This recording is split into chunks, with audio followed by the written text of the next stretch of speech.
মা, সর্দিতে না আর ভাল লাগছে না, আমার নাক দুটো পুরো বন্ধ হয়ে গেছে। দেখো না ঘরে কোনো ওষুধ আছে নাকি। সর্দির ওষুধ তো মনে হয় ঘরে নেই রে। দাঁড়া, তোর বাবাকে একটু ফোন করে দেখি, অফিস থেকে আসার সময় একটু সর্দির ওষুধ নিয়ে আসবে নাহলে। কি রে, কি ব্যাপার? তোরা দুজন কোথায়? কি ব্যাপার? তুমি কি খুঁজছো? ও, তুমি চলে এসেছো? আমি তোমাকেই ফোন করতে যাচ্ছিলাম। আসলে মেয়েটার এতটা সর্দি লেগেছে না, নাক দুটো পুরো বন্ধ, আর বেচারা খুব কষ্ট পাচ্ছে গো। ঠিক আছে ঠিক আছে, দাঁড়াও, অত বিরক্ত হয়েও না। সর্দি লেগেছে এমন কিছু না, তুমি ঘরোয়া পদ্ধতিতেও তোমার মেয়েকে তুমি সুস্থ করতে পারবে। ঘরোয়া উপায়, ঘরোয়া উপায়, ঘরোয়া উপায় এমন কিছু আছে নাকি যে তাতে সর্দি কমে যায়? আমার মেয়েটার এমনি কষ্ট হচ্ছে, শ্বাস নিতে পারছে না, তুমি ওষুধ এনে দাও তো আমাকে। আরে না না না, সবকিছুর পিছনে একটা কারণ হয়। ঘরোয়া পদ্ধতি আছে বলে তো বললাম। তোমার ঘরে কাঁসার গ্লাস আছে? কাঁসার গ্লাস আছে তো। তোমার ঘরে সরষের তেল আছে? হ্যাঁ, সরষের তেলও আছে। তাহলে যাও নিয়ে আসো, আমি তোমাকে দেখিয়ে দিচ্ছি। তোমার মেয়ে এখনই সুস্থ হয়ে যাবে। দাঁড়াও, আমি এনে দিচ্ছি।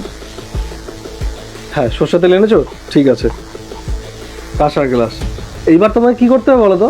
এই কাঁসার গ্লাসের পেছন থেকে একটু সরষের তেল দিয়ে তোমার মেয়ে পায়ের নিচে খুব জোরে জোরে ডলতে হবে, যতক্ষণ একটা কালো ভাব না ফিরে আসে। বুঝতে পেরেছো? আমি তোমাকে দেখিয়ে দিচ্ছি, দাঁড়াও 1 মিনিট। এই যে কাঁসার গ্লাসটার পেছন থেকে আমি একটু সরষের তেল দিয়ে নিলাম, ঠিক আছে? এবার এই সরষের তেলের দিকটা নিয়ে মেয়ের পায়ের দিকে তোমাকে ডলতে হবে। এই দেখো, এই দেখো, দেখতে পারছো কি পারছো না? এই যে কালো কালো ভাবটা ফিরে আসছে না? এই দেখো, কালো কালো একটা রস টাইপের আসছে। এই যে কালো ভাবটা, এই কালো ভাবটা মানেই হলো যে তোমার মেয়ের শরীর থেকে সর্দির ভাবটা কিন্তু অনেকটাই কমে এসেছে। এখন কেমন লাগছে রে? বাবা, এখন খুব আরাম লাগছে। দেখছো, ও বলছে ওর ভালো লাগছে। এটা হলো আমাদের আদি মানুষের ঘরোয়া পদ্ধতি, যেটা আমাদের ঠাকুমা দাদুরা করতো।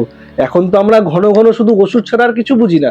তোমাদের সবাইকে আমি একটা কথাই বলতে চাই, বাচ্চার থেকে বুড়ো হোক, যেই হোক না কেন, ঘন ঘন ওষুধ না দিয়ে কিছু ঘরোয়া পদ্ধতি কিন্তু তোমরা ইউজ করতে পারো, যাতে বাচ্চারা সুস্থ বা বয়স্ক মানুষরা নিজেকে ভালো মনে করবে। আশা করি বন্ধুরা এই ভিডিওর মাধ্যমে আপনাদের বোঝাতে পেরেছি। আর আপনারা কিন্তু এই জিনিসটা করে বাচ্চাদের সর্দি কিন্তু অনেকটাই কমাতে পারেন, যদি ঘরে ওষুধ না থাকে, খুবই সহজে। তার জন্য আপনাদের লাগবে শুধু একটা কাঁসার গ্লাস, আর লাগবে একটু সরষের তেল, আর পায়ের নিচে আপনাদের কন্টিনিউ এভাবে ঘষতে হবে। তাহলেই দেখবে বাচ্চারা অনেকটাই আরাম পাবে। আশা করি বন্ধুরা ভিডিওর মাধ্যমে আপনাদের বোঝাতে পেরেছি। ভিডিওটা যদি ভালো লাগে তাহলে অবশ্যই একটা লাইক করবেন, ভিডিওটাকে শেয়ার করতে একদমই ভুলবেন না বাচ্চার ভবিষ্যতের জন্য।